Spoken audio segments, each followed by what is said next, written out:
Diabetes isn't just a physical disease. It's also a psychological story our body tells about the way we handle stress, emotions, and unmet needs. Most people believe diabetes is only about sugar, food, or genetics, but that's not the whole truth. Our minds, our habits, and even our hidden emotional wounds play a powerful role in how our bodies respond to life. Psychologists have long noticed a shocking fact. People with high chronic stress, unresolved emotional pain, or persistent feelings of loneliness are at significantly higher risk of developing metabolic disorders, including diabetes. In a study published in the journal Diabetologia, researchers found that individuals experiencing chronic stress had more than twice the likelihood of developing type 2 diabetes compared to those with low stress levels. This isn't just about willpower. It's about how our nervous system, hormones, and emotions work together over time. Carl Jung once said, "Until you make the unconscious conscious, it will direct your life and you will call it fate." This is especially true when it comes to chronic illnesses. When unprocessed trauma, resentment, or hidden self-neglect piles up, the body often becomes the canvas on which the psyche paints its message.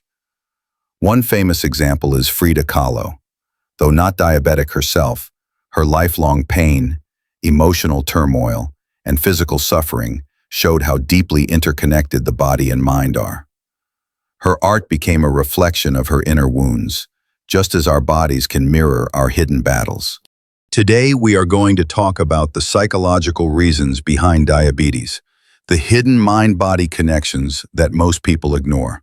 Stay until the end of the video, because the last point might shock you and completely change the way you see not only diabetes, but also your relationship with your emotions. Let's dive in. Point 1. Chronic stress and hormonal overload. When your body experiences stress, it releases cortisol and adrenaline, hormones meant to keep you alive in a fight-or-flight situation. But when stress is ongoing, as it often is in our modern life, this hormonal flood becomes toxic. Chronic stress interferes with insulin production and makes your cells more resistant to insulin, paving the way for type 2 diabetes. Psychologically, this stress often comes from perfectionism, people-pleasing, or living a life disconnected from your authentic self. Jung emphasized individuation, the process of becoming who you truly are. If you live in conflict with your inner values or constantly suppress your real needs, your body remains in a constant state of tension. Over years, this tension becomes a biological pattern, not just an emotional one. Point 2. Unresolved emotional pain and suppressed anger. Many people with diabetes share a psychological profile of repressed emotions, especially anger or grief. When anger is unexpressed, it often turns inward, showing up as self-neglect, compulsive behaviors, or somatic illnesses. Jung believed that the shadow, the part of us we hide or deny, holds powerful emotional energy. If we never integrate this shadow, it leaks into our lives through health problems. Imagine someone who grew up in a household where expressing anger was punished or shameful.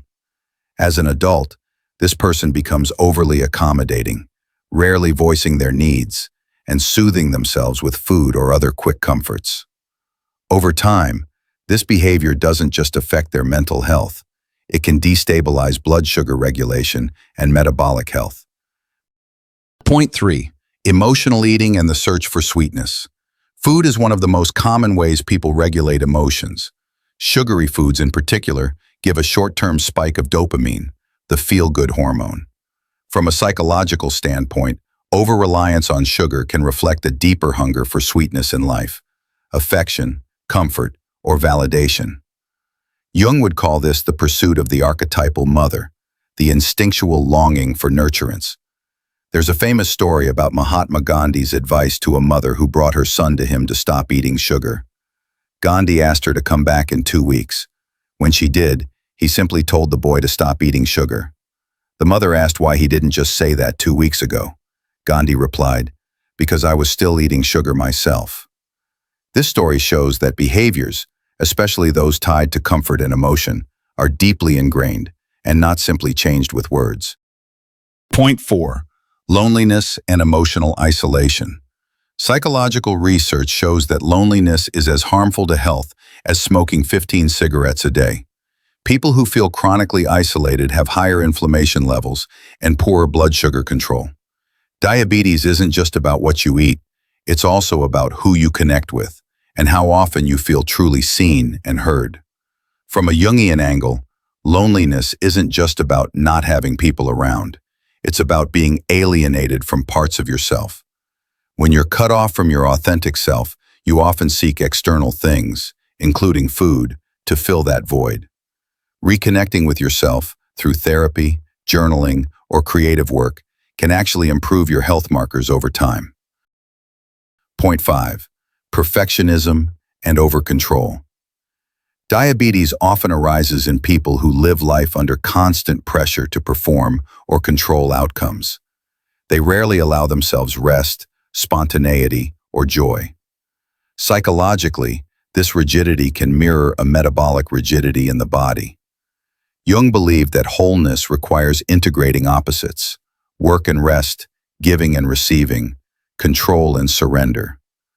This point might shock you. Sometimes the very traits society praises, discipline, sacrifice, control, can become health risks if they're driven by unconscious wounds. The nervous system can't tell the difference between a lion chasing you or a boss who never stops emailing you. If you never relax, your body never returns to balance. Point 6. Lack of self-compassion and emotional support. Finally, at the heart of diabetes from a psychological view is a lack of self-compassion. People who constantly put themselves last, ignore their needs, or judge themselves harshly often create internal stress loops. This constant state of self-rejection makes it harder for the body to heal or maintain balance. Research from Kristen Neff and other self-compassion scholars shows that people who practice self-kindness have lower stress markers and better health outcomes overall. Jung would say this is part of integrating the anima, or animus, the nurturing side of yourself that you must reclaim, no matter your gender. Point 7. Generational trauma and inherited beliefs about health. Sometimes the roots of diabetes go beyond your own lifetime. In psychology, especially in Jungian and transgenerational theory, it's believed that emotional patterns, beliefs, and even trauma can be passed down through families. This isn't mystical, it's also biological. Studies in epigenetics show that stress, trauma, and certain behaviors can influence how genes express themselves in future generations. If your parents or grandparents lived through war, famine, poverty, or chronic emotional neglect, their nervous systems adapted to survive. They might have developed scarcity mindsets, hoarding tendencies, or unhealthy relationships with food. These patterns can be unconsciously passed to you, both through learned behavior and biological markers. As a result, you may carry a heightened vulnerability to metabolic disorders, including diabetes, even if you never directly experienced the original trauma. The powerful part? You can break the cycle. By becoming aware of your family's emotional legacy, working with therapy or support groups, and consciously choosing new habits, you can rewrite the story for yourself and the generations after you. Jung said, "The greatest burden a child must bear is the unlived life of its parents." Healing your emotional wounds is not only for you, it's an act of liberation for your whole family line. If you've watched this far, you've probably realized diabetes is more than just numbers on a blood test. It's a message from your psyche, and even from your family history. By addressing your emotional wounds, reducing chronic stress, reconnecting with your authentic self, and healing generational trauma, you can not only prevent or manage diabetes better, but also live a more fulfilled life. If this video resonated with you, please like it, subscribe to this channel, and share it with someone who might need to hear this message. I'd love to hear your thoughts in the comments. Which point today opened your eyes the most about the mind-body connection? Let's talk about it below. See you in the next video.